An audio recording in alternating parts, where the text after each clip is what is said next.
What is up, and welcome back to another episode of the Wizards Podcast. I'm your host, Greg Finberg, and today's episode, we're going to continue to talk about the NBA draft. It's June now, about 23 days until round one, 24 days till round two. The Wizards currently own three picks, 6, 18, and 40. You've heard me talk about it at length the last couple of episodes, especially the last two where I talked about my big board at Dombo on to talk about some intriguing prospects. And I have another special guest on today, draft analyst, draft expert, whatever you want to call him. My guy, Ben Pfeifer. Thank you so much for joining the show to talk about the draft, Ben. No problem. Thanks for having me on. It's I didn't even when you said it's like 20 days away, I'm like that's crazy. I thought it was like Mhm. we had at least another month or two, but no, that's wild. Yeah, Ben does great work. It's his YouTube channel is just his name, Ben Pfeifer. You can find him there. Great articles on Basketball Insiders and other sites. So I'll link all of those in the description below if you want to read some of the scouting reports. I just read up on his one about Nolan Trayor because, as you know, I'm a big Nolan Trayor guy. And he did a nice dive into that and a bunch of other prospects as well. So make sure to check him out there. But what I want to do to start the show realistically is to give you kind of a scenario. We've talked a lot about the Wizards possibly trading up to number 3. Philadelphia currently owns that slot. Maybe they want to move back and still take someone like Canipple at 6, where he's more so mocked instead of 3. Pick up some more assets. Maybe they want to try to offload Paul George's contract, stuff like that. But for the Wizards to do this, right, I think they'd have to be enticed enough about either Ace Bailey or VJ Edgecombe.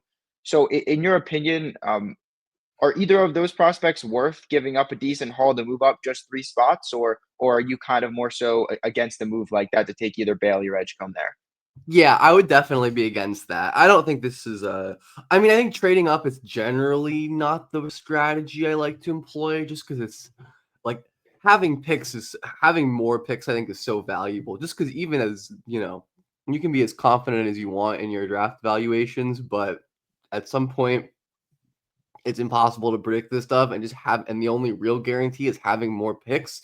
But no, I also think that at least personally to me, I think some guys who I have above Bailey and Edgecombe are going to be available for the Wizards at 6. So just from that perspective, I'd probably keep the pick. I'm in the same boat. Like I have Bailey 5 on my board right now, and I have Edgecombe 3, but I'm not as high. I think there's enough holes in their game to say I'm not gonna move all my assets. I think I need a pretty polished prospect, right, to be willing to move up, especially if it's just 3 spots. And there's been reporting that Philadelphia is looking into guys like Malawak and Canipple and Trey Johnson even at 3. And so you get a wild card like Utah at 5 that could definitely take someone like Yegor Demon or someone out of the ordinary. Washington could still sit at 6 and get one of those guys. It could fall a certain way. So if Exactly. that's Yeah. me again, I think I'm in line with you in terms of I'm not high enough on those two guys to be willing to move up into those slots. And I think what you've seen is kind of a consensus where obviously Flag's going to go 1. You'd be pretty surprised if Dylan Harper doesn't go number 2 to San Antonio, and the draft kind of starts at 3. So let's just say for fun's sake, in this scenario, Bailey goes 3, Edgecombe goes 4, Trey Johnson goes 5, and you're sat there at 6. You're the Wizards. You have a guy like Jeremiah Fears, shifty guard out of Oklahoma. You have Derik Queen, that's very polarizing prospect, right? 18 on some boards, as high as 6 on some boards. Kaman Malawak, Khan Canipple. If the top 5 goes as I said, who are you looking at for the Wizards to take at 6? For sure, my favorite guy would be Queen. I have him top 3 on my board. I have for a while. I think the world of him, and I think he's specifically a great Wizards fit because Alex Sarr theoretically should cover some of his biggest weaknesses, which, he's not a great interior defender for a big, and the floor spacing is questionable. Where Sarr, I mean, we know he's going to be a great interior defender, great shot blocker and help, and I still believe in his jumper coming around. So just having that next to Queen is huge, and I think the Wizards still need that primary offensive creator, a guy who they can just give the ball to and create offense out of nothing. And Queen is one of the few guys in this draft who I really feel like has the ceiling to do that with his crazy explosiveness and his great change of pace and awesome handle and passing and finishing. Like he's just such a talented, unique player. Even though there's definitely downside and risk involved, I would much rather go for a guy like that than someone who I think is maybe safer, but can't really, end up being a star one day. Because, I'd much rather take a guy like Queen and miss than pass on him and have some other team have the best version of him when you really could have used him in Washington. Even though I do like Fears as well, and Canipple would also be really good too. I like those guys quite a bit, but Queen would probably be my main pick. I'm glad we're on the same page. He's 8 on my board, but I could definitely see someone with a top 5 grade. I mean, 6'9", nearly 250. It's like a very unique build. You don't see that, Certainly, yeah. oftentimes in a league, and you see sometimes like it doesn't work out. And the main gripe I've seen people is I'm not as high on Colin Murray Boyles, and he's kind of that undersized, I guess, bigger type prospect, and people compare him to Derik Queen all the time. But I think way more of Queen than I do of someone like CMB, Yeah, a me potential too. offensive hub where he's just so skilled for a guy his size. And like you mentioned, I'm more so always BPA over fit in the draft. But like when you consider Washington as so many of these young prospects already, pairing a guy like Malawak and Sarr versus Queen and Sarr, I think Queen and Sarr is definitely a way better front court fit. Kind of what Sarr maybe lacks, Queen has, and vice versa, especially on defense, where Sarr is your rim protector, and Queen can kind of do other things offensively that maybe Sarr can't. So I'm glad that you envision Queen there. Like you mentioned with Fears, right? I think we can go a little bit more in depth there. To me, he slightly edges over Queen, and if I'm the Wizards at 6 and the top 4 goes as it is, I'm deciding more so between Johnson and Fears, whoever falls. What's your kind of scouting report on Fears? As some people don't buy that the defense can carry over as more slender guard. The 28% shooting from three is something that people have kind of called out. But you mentioned this on your pod or two episodes ago. Anthony Edwards shot 29% from three in college, right? And Yeah, that was such a great something point like that that. you made, and I'm glad you made it because he just led the league in threes. Like, and Anthony Edwards is a way better prospect, I think, than Fears. But Yeah, it shows that it doesn't necessarily always translate to where if you're a bad shooter in college, you're a bad shooter in the pros. Kind of expand on that point and why you think it would be plausible for Fears possibly to pick at 6. right. It's just like 3-point percentage is not a good indicator of shooting talent, right? Because the sample is so small for a single college season.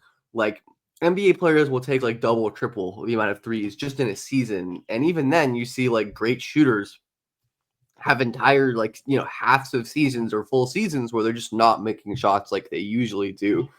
And I think Fears is a guy who everything else you look at, he's an excellent free throw shooter. His touch around the rim is great. He's a great mid-range pull-up shooter. He's great in the intermediate game. All of the indicators that tend to project shooting growth, Fears passes with flying colors. And he also takes a good amount of threes. It's not like he doesn't take threes. Like he's willing to take pull-ups, especially as the season progressed. He got more willing to just, shoot off the dribble and take tougher shots and expand his capabilities. So I really do believe he's going to be a great shooter. And defensively, like I do worry definitely like the same level to which I worry with a lot of small guards.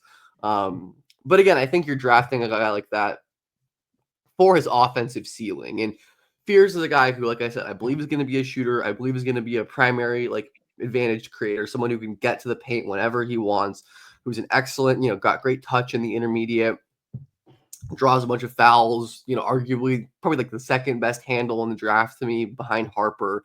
Just, a really, really rock solid bet to me to be a great offensive player. And yeah, I still feel like the Wizards need that like offensive engine, the guy again who you can just give the ball to, create advantages, create separation off the dribble consistently. And then I think that's going to make life for everyone, like Bub and Keyshawn and Bilal. And then Sarr, like that's going to make everyone else's life easier. And those guys, especially Bilal and Sarr, right? They can help out Fears on the defensive end because those guys are just monsters with the amount of ground they can cover and the stuff they can do is help defenders. So I think the Wizards, assuming their young players develop as they should and as they we hope they can, I think are a good place for a player like Fears to just like hopefully one day take the keys of the offense and just let everything else fall around him. I'm glad you mentioned the offensive point. Like, I think a lot of Wizards fans have gone into this. We need two-way players and only two-way players because that's kind of the philosophy they take in the last couple of years. But you need offense, right? This is a team that was 30th in offensive rating and offensive efficiency last season, 27th in points per game.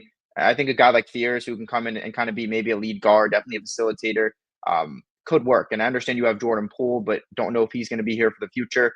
You want to Right. put a guy like Fears in here and kind of draft. Like I've seen that as well, like drafting for fit versus best player available. The prime example I always bring up is the Cavs, right? A couple years ago, they had just drafted Colin Sexton in the top of the draft. Then they go and take Garland because he's just the best player there. And you're like, why would you take two lead guards back to back? But that's kind of worked out for them, right? I mean, Darius Mhm. Garland's been phenomenal. What's your philosophy more so on that? Like, are you sometimes fit when it matters, or are you always best player available? What's your philosophy there? No, I tend to agree with you that best player available is generally the way to go. I think if you have, like a tier break where you have a couple guys that are in the same range and, then I think you can take your favorite fit or whoever fits best. But for me, like rosters in the NBA change so fast, faster than like even other sports, I think. Where like, the Wizards roster, sure they might need a wing or something, but in 2 years, right? Like their fit, their needs might look totally different, and their roster might look totally different for reasons that we can't predict coming. Some things will happen that we don't foresee, right? But I do think the things that matter are one, like your timeline, right? Where it's like, Washington makes sense to take a guy like Fears or Queen because they're still relatively early in their rebuild, and they can, still afford to take one of these like high ceiling younger players. Where like, I don't think it would make as much sense to take like a 22, 23-year old, like I don't know, like a Neat Clifford who I love, but probably just doesn't make as much sense for the timeline. But also just like your ecosystem, right? It's like, do you have a good coach for development? Does your organization have a track record of developing players, of giving young players leashes? And I think at least from what we're seeing from the Wizards, like it seems like they're hopefully trending that way. Where I really appreciated that they were very open about their prioritization of young player development last year in a way that I think a lot of bad teams aren't these days.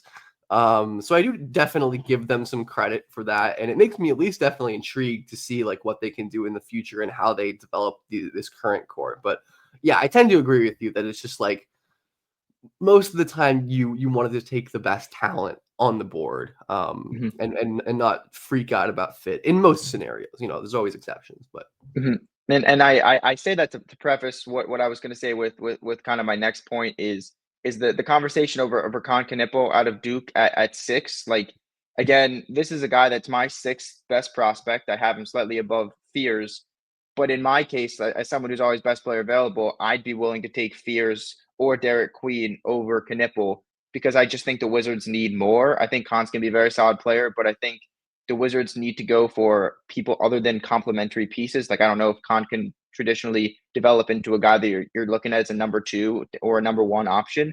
And that's kind of where I'd skew. I'm curious to see what your thoughts would be on that perspective, where Washington might be opting for a star, and while Khan might be the best player available there, they might want to look elsewhere for higher ceiling and guys like Fears and Queen. yeah, it's definitely reasonable. I probably think more highly of Khan's ceiling than a lot of people. Like, it wouldn't shock me if he did develop into like a really good number two option. Probably not going to ever be a primary guy. That's just such a high ask. But I do think a guy who's just like that crazy of a shooter and a passer. There just aren't a lot of wing sized plus players. Like obviously, he's not the tallest or longest guy in the world, but not a ton of 6'5" plus guys who are as good of shooters and passers as Khan is, just to kind of be basic about it. So I'd be okay with it just because I think there is definitely a chance that he gets really up there. But I think it's a smaller chance than like a Fears or a Queen. So I'd probably prefer one of those two over Khan, even though I think he would be a great option too. Yeah, I'm glad we're on the same page there. It's one of those rare cases where you kind of skew from your draft ideology, where I at least skew for my best player available, just based on the unique situation Washington's in with so many young players. I think they've kind of gotten to a point where they can take a chance on somebody, even if he might be a little bit not be best player available. And so I think they're in a unique situation where they might skew from that draft ideology. And so we touched on a lot of the prospects that could be in there at 6. There are some wild cards though that I've kind of seen creeping up draft boards. You have your Yegor Devin, 6'9" playmakers. You have your Noah Sanj. You have all of those guys. Is there somebody that's not necessarily we have talked about yet that you would be willing to take as high as number 6? That's a good question. I think we covered most of the players who I'd like really Mhm. want to take. This high, like I wouldn't be, obviously the guys who I have like 6, 7, 8 on my board are like Ace and VJ and like Trey Johnson, like the guys who might go ahead. I would be intrigued by Colin Murray Boyles. I definitely would. I'm not as Mhm. high on him as some people are who have him in like their top 5 or top 3 even, but I understand the appeal where you can just build a pretty ridiculous defensive foundation with him and Sarr and Bilal. Like he really has a strong case as the best defensive prospect in the draft. And he's like a really, really high level defensive guy in terms of his ability to switch and play the passing lanes and protect the rim some. Like I don't think he's a 5, but you have Sarr, so it's fine. Mhm. Also just like a perfect complement body type wise, right? Like Sarr is a leaner, skinnier, lankier guy and probably always will be, even if he can add muscle. Whereas CMB is so like thick and compact and strong and sturdy. So that makes sense. Obviously, the offense is the issue, and I have definitely issues with it. Where you're really gonna have to buy like his like driving game to take him high, I think, because the shooting is just very questionable, and obviously he's probably not a wing in terms of his handle. But if he can get there, then I can see the vision where he's an intriguing offensive player. And obviously the passing is great and the interior scoring is great. Wouldn't be my like primary choice, but I would definitely be intrigued by it. Like I wouldn't dislike that at all. And I would be certainly Mhm. a bit like just like curious to see how that goes. Because I can definitely imagine that being like a fit that makes sense. Like I'd understand why they do it, and I could see it end up working out really well, even if I'd probably go in different directions personally. It's a very interesting take. But you kind of hit it on the head with his defense is great. You know, his ability to switch and kind of play multiple defensive positions is obviously something that's quite intriguing. But you also mentioned the questionable shooting, the offense. Will it translate?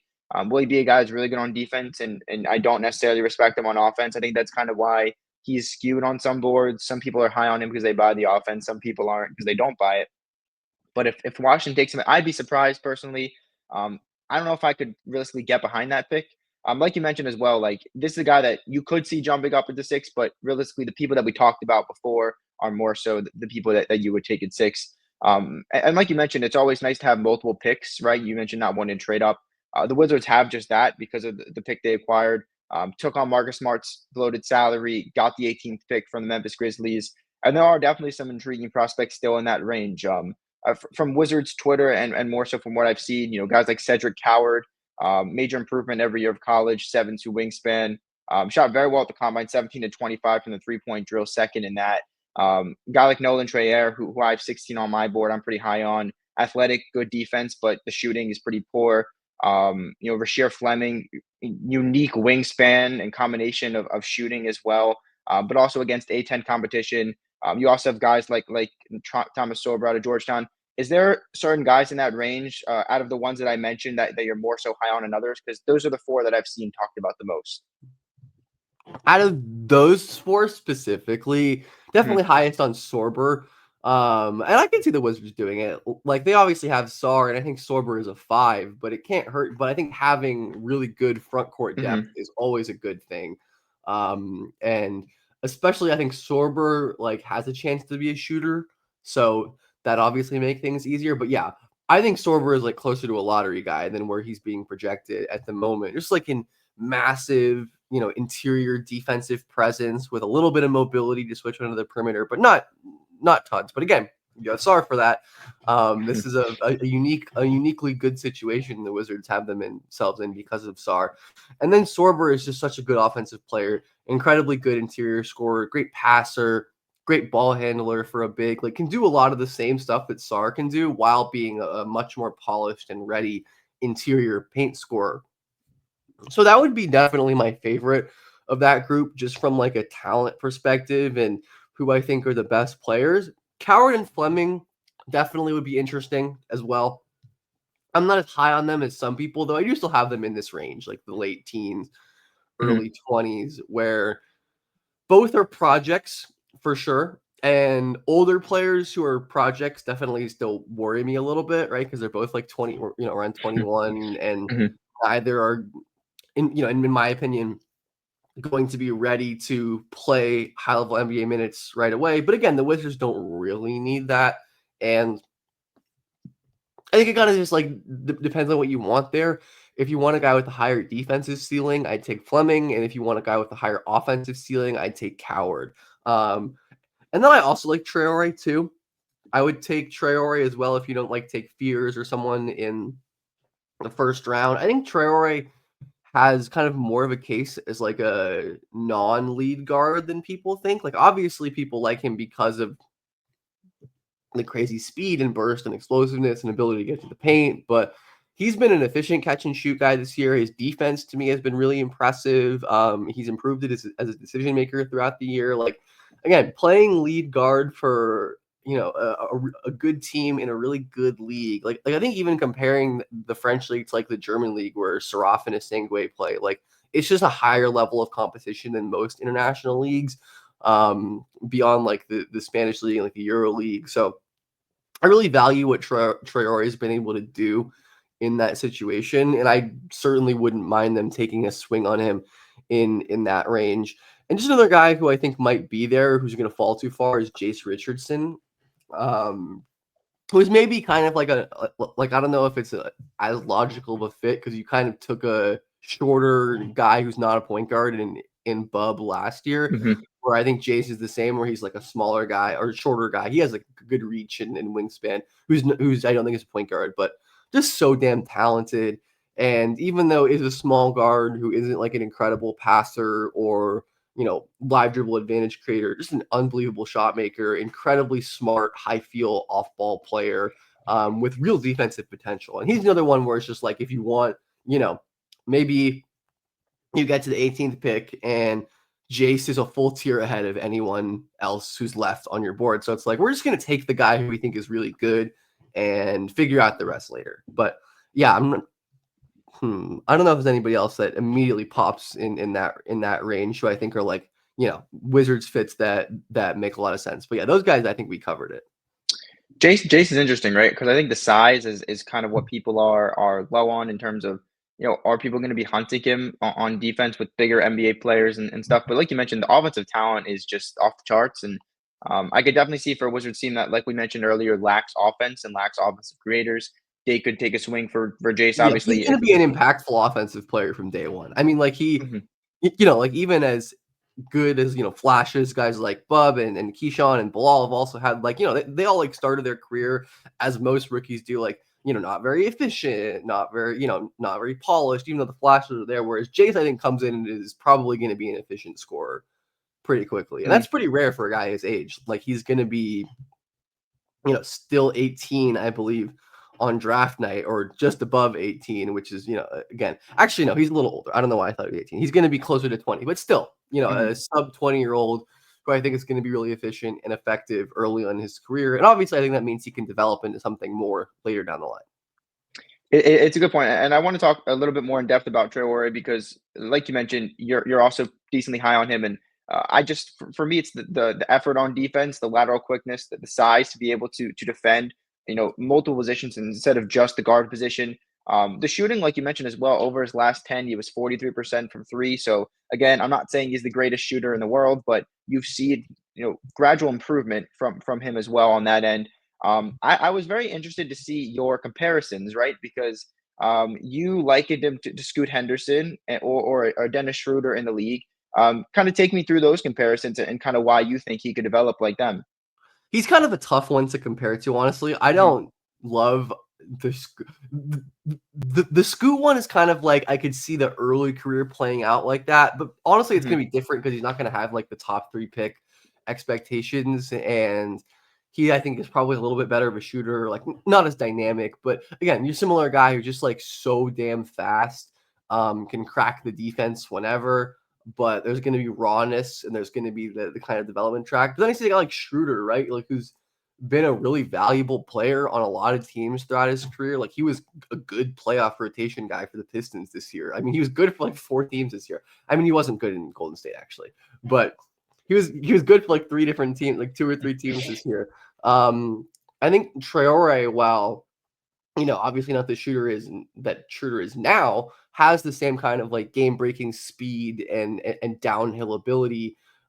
He's not a great finisher at the basket. I think he could be a better defensive player than Schroeder, even though Schroeder was good on defense this year and in the playoffs, where Trayor, like you said, I mean, great on-ball defender, super quick laterally. I think he's a really smart off-ball defender too. Makes these good long rotations with his speed and with his size. And I think I just trust him a lot to continue developing on defense.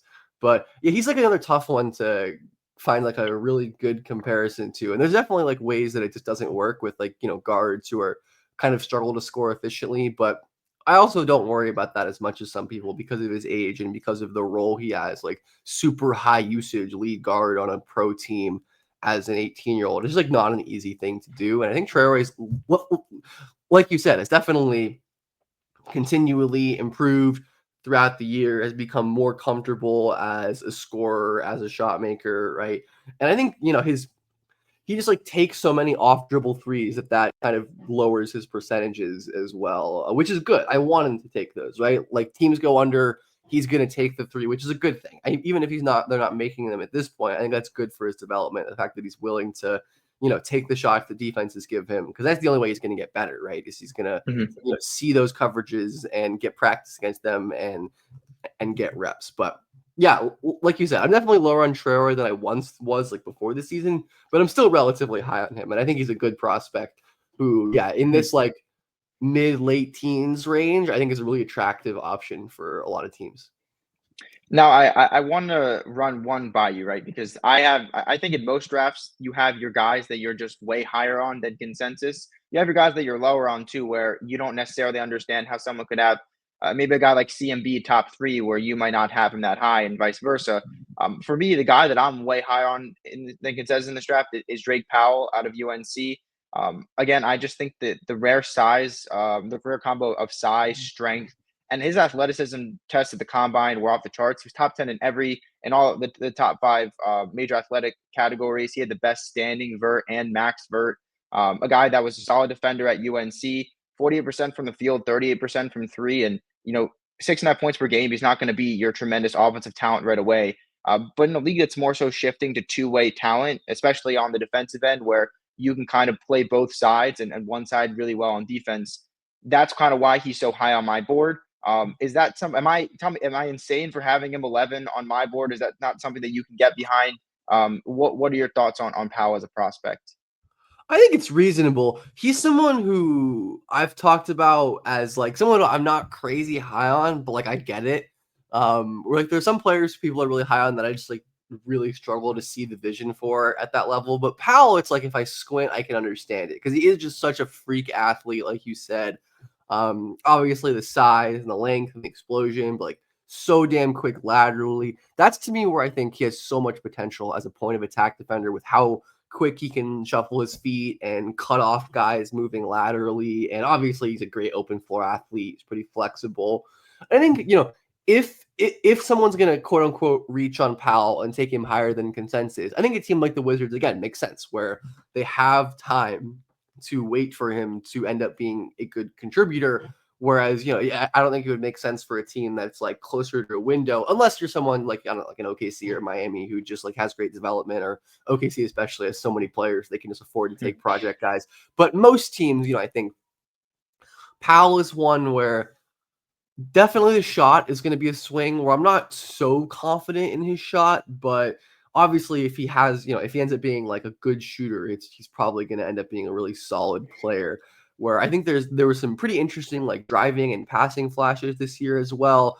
I'm definitely more worried about just like how he ends up contributing on offense at the NBA level. But just from a pure like physical tools standpoint, I think he's like a much better athlete than like a Cedric Howard or even Fleming in some ways, and like Carter Bryant. I think he's probably a better athlete than if we're just talking these like these 3-and-D wing forwardy types that people like. I think Powell makes sense just because of the crazy tools. So I get it. I mean, I think at 18, like I said, even though it would be higher than I have him on my board, it wouldn't be a pick that I hated at all, just because I think it makes sense for where Washington's at. Definitely a project, right? And I think the defense could be solid from day one. I think the offense will definitely take some time to develop. But I think, like you mentioned, a team like the Wizards that has, like you said, shown an ability to just play their young guys and get them the NBA reps. I think he's someone that could benefit greatly from getting those early NBA reps. We talked about 6 and 18, and I kind of want to briefly touch on prospects at 40, right? Um, it's a little harder to project than 6 and 18 because like the draft can go so many different ways before the Sure. second round. And I also think the Wizards could trade out of this pick realistically if they want to make a move up for someone they covet in the late lottery. But there's certainly names that are intriguing in this range. Are there anybody, or is there anybody in this range that you think if they're there at that point, you have to take them? Like you have them way higher than consensus. They're not projected to go that high. And if they're still available at 40, you think the Wizards definitely need to snag them Hmm. there. Good question. Just looking at the highest, like the players around that range, Hmm. consensus wise, that I'm pretty high on. I think Cam Jones would be a cool one. Hmm. I Um, like Cam Jones. just like a really talented player with the ball. Obviously, the knocks on him are like he's older, right? And he's not like a crazy, crazy explosive athlete, but was one of the best players in the country this year. Just a dominant offensive player, like elite finisher, incredible ball handler, gets to the rim whenever he wants. I think is like didn't shoot the three well this year, but I think is going to be a fine shooter.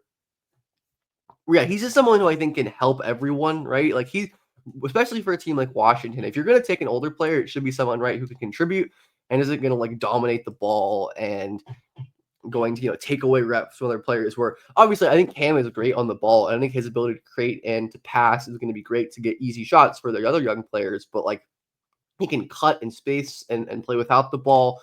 And again, just someone who I think is like a clear first round talent that could go beyond the first round. So he's another one who I would like quite a bit. I don't think Edu Thiero is going to fall that far. Mm. Seems unlikely, but he would be great as just another like really athletic wing guy to go after. Another one who I don't think is going to fall that far is Noah Penda, a French wing who is one of the best defensive players in the entire draft. I think that's a guy who like has a chance to be one of these like, oh, how the hell did he go 32nd and he's making all defense teams? Like he's got a chance to be a Mm. guy like that and has enough offensive flashes with his passing and some of the driving stuff that I think you can project forward. So, but again, another one that I don't think is going to be at 40. If Hmm. if a guy like Janai Broom falls, I think that would be interesting, or like a Ryan Kalkbrenner. Like if one of these like older bigs who I think are just going to be really solid, and again, having good front court depth for a team, regardless of where you're at, is so good just to boost the floor. Broom, obviously, like shorter than Kalkbrenner, but more skilled with the ball. Kalk, just a gigantic guy who's so good at protecting the rim and is an improving shooter, a nice passer. I'd like those guys quite as well. And then a couple others that I think would be good are I love Kobe Brea in that range. Someone who is like Hmm. legitimately pound for pound, I think the best shooter in the draft. Where he is like his career like volume and 3-point efficiency are like in rarefied air. Like they're in like the Sam Hauser tier, where some of the most special tall shooters in recent memory. Like he's not bringing you a ton else, but he's going to be an elite shooter. Like there are levels to this and like 42, 43+% on like 700 plus career 3-point attempts, a lot off the dribble, a lot tough off movement. Like it's just not a lot of guys at 6'7" who are actually doing that. So yeah, those are some names that I like. Anyone else who you have that I can talk about, but off the top of my head, those are the main guys who come to mind as players. So I'd like them to go for in that range. I like all of them. I have no pen at 20 on my board. I think he's a phenomenal prospect. If he's there at 40, I mean 100%. Like I would be Sure, willing to yeah. trade up even if he's there at 30. Especially on a team like the Wizards that values defense as much as they have, especially with Will Dawkins coming in as GM. I think he's a can't miss defender realistically, and if he falls to 40, that's pretty much a dream come true. I'm curious what you think of a guy like Tyrese Proctor, right? Like a guy that didn't come out last year, returned to school, played a lot better. What are your thoughts on Proctor? Proctor's solid. I probably wouldn't take him in the early second round, like earlier second round, just because I don't know how much of his ceiling there is besides like a bench rotation guard. But he could be solid as like a 3 and D-ish guard, right? He's like a good shooter, can play off the ball, can be a solid defender, but I don't really see anything like super special or high level about him to take him over some of the other guys I mentioned. If you're gonna take a Duke guy, I'd prefer Sion James, Hmm. who I think Baller. again, if we're talking about like the defensive ethos, like he is built like crazy, imposing on-ball defender, can get in front of guys and really shut them off, and like has some really interesting skills too. Like even though Proctor is like a guard, like Sion played nominal point guard for Duke. Like he would bring the ball up and initiate the offense. Like they trusted him to actually make decisions and have responsibilities in a way that I think probably more than Proctor at times. So if Sion is a guy who, definitely isn't as bankable of a shooter as Proctor, but he's someone, if he ends up shooting, could be really good. But, again, at 40, it's like in the second round, it's hard to be too like anti anyone, but I Mhm. probably wouldn't love, I'd go other directions, but it would be fine. Yeah, that's right. I'm glad you mentioned Sion because he's a guy that no one talks about because Duke has so many good prospects, blue chip prospects in this draft. But he was phenomenal for them, especially on Yeah. defense. Good build as well for that position. And I want to end it on this, and this is how I usually end it. I ended my last couple episodes with this when I bring on a guest. Like I mentioned, there's definitely prospects in this draft that you are way higher on than consensus, and is there someone like that for you in this draft class where people aren't necessarily putting this guy as high as you are, but you're confident that you have it right and this guy's going to be pretty good pick in this draft? I mean, I feel like we've talked about a good amount of these guys, like Queen, for sure. Hmm. Is a guy I'm higher on than consensus. Jace, Sorber, kind of briefly, but like Neat Clifford is just going Uh-huh. to be one of these like older guys who gets faded because he's older and is awesome. So he's someone who I'm definitely higher on than consensus. Like you said, Penda as well, Cam Jones, probably higher on Walter Clayton than consensus as well. Hmm. Um, I feel like he didn't even get like the tournament bump that people expected him to, at least in terms of stock. Like it could be crazier, but I do think his level of shooting combined with the impressive athleticism is worth like a pick closer to the top 20 than he's necessarily getting credit for. And then a couple second round guys who I really like, who I think are being underrated. Max Shulga, VCU VCU. guard wing, yeah. Who's just like an awesome shooter who can really pass and dribble and create a little bit. There's like another one of these nuclear shooter types who's maybe not as crazy a shooter as someone like Kobe Brea, who we talked about, but is a better, driver and passer and all of this stuff. I really like Vlad Golden, the other Michigan center. Hmm. Um, honestly much preferred him to Wolf this year. I mean, I think Wolf is a better prospect just because he's like younger For but I sure. think they're closer than people give them credit for. And Golden's obviously older, but again, you're like a gigantic rim protecting center who's also mobile and can pass and dribble a little bit. So big fan of him. And then for some other even like deeper guys who aren't even in the consensus top 60, Javon Small, West Virginia point guard, just like a really rock solid 3-and-D guard bet who has a good handle and can get downhill with speed, but is a great shooter and point of attack defender. Anyone else who I really like, who I don't think is getting enough love? I think that's about it in terms of my favorite sleepers and just guys who I think I'm higher on. But Yeah. Well, again, thank you so much, Ben, for coming on and sharing your knowledge. Like I mentioned at the top of the show, you can find Ben on YouTube at Ben Pfeifer, lowercase b, lowercase p. You can find him on Twitter as well at BJPF underscore. Always posts great draft content, and his written content is available in the link below as well. But again, thank you so much for coming on and sharing all your vast knowledge about these prospects. I'm sure Wizards fans really appreciate it. for sure, thanks for having me. Always enjoy talking the draft, and I'm excited to see what the Wizards do. Always cool to have a team with multiple picks, Mhm. fairly high in the draft, and a team I think has made some pretty solid draft choices over the last couple of years. So excited to see how they continue to build on that process. Of course. Thank you again, Ben, for coming on. That's going to wrap it up for this episode. Go Wiz.